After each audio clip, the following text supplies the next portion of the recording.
Você é um INFJ ou um INFP? Qual a diferença dessas personalidades? Vamos entender mais usando as funções cognitivas.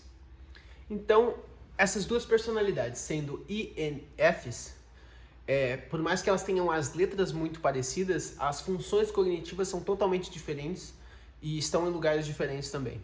Então, o INFJ, ele tem a intuição introvertida dominante. Seguindo isso, tem o sentimento extrovertido e o pensamento introvertido. E por último, conectado com a função dominante, tem o sensorial extrovertido. Então, essas são as 4 funções do INFJ. Intuição introvertida, sentimento extrovertido, pensamento introvertido e sensação extrovertida, nessa ordem. Pelo lado do INFP, ele tem sentimento introvertido dominante, em primeiro lugar. Depois, em segundo e terceiro, ele tem intuição extrovertida e sensorial introvertido. E por último, ele tem, conectado com a primeira função, o pensamento extrovertido por último. Então, o INFP, sendo um tipo que usa o sentimento introvertido dominante, ele faz as decisões, que o sentimento e o pensamento são funções de tomar decisões, eles fazem as decisões de acordo com os seus próprios valores, 9 de 10 vezes.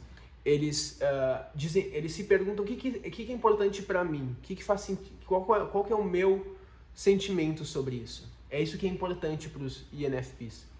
Para os INFJs, pelo outro lado, como eles têm as decisões, o sentimento extrovertido em segundo lugar, eles têm um balanceamento melhor entre o pensamento deles e o sentimento dos outros.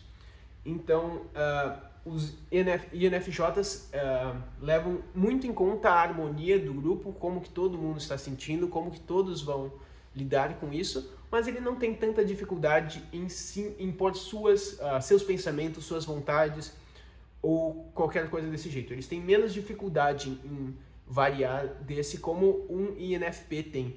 O INFP vai 9 de 10 vezes, como eu disse antes, usar a sua decisão. Mas, por outro lado, o INFJ, tendo a sua intuição introvertida dominante, vai ter outras dificuldades, outros tipos de problema, digamos.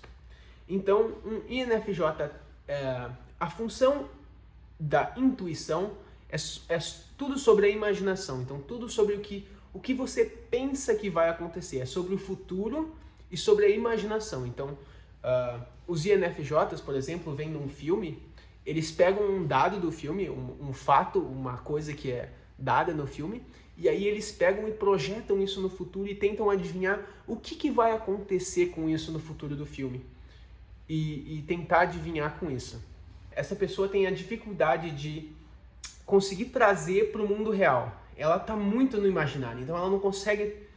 Claro que INFJs conseguem sim, mas é uma coisa com dificuldade para eles, trazer para o mundo real o que eles têm pensado, e ainda mais convivendo com outros tipos de personalidade que não são intuitivos, essas pessoas completamente tomam o INFJ como louco, digamos.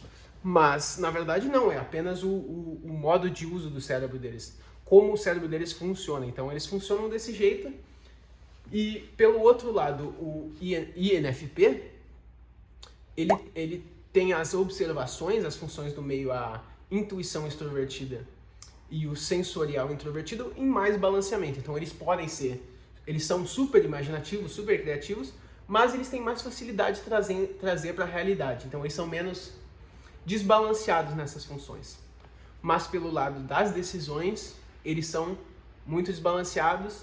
Então, esse é um bom começo para saber qual a diferença entre o INFJ e o INFP. Eu espero que você, que seja um desses tipos, que esteja vendo esse vídeo por curiosidade do seu tipo, entender um pouquinho mais como isso se relaciona. Então eu espero que esse vídeo tenha te ajudado a entender um pouco melhor sobre os INFJs e os INFPs.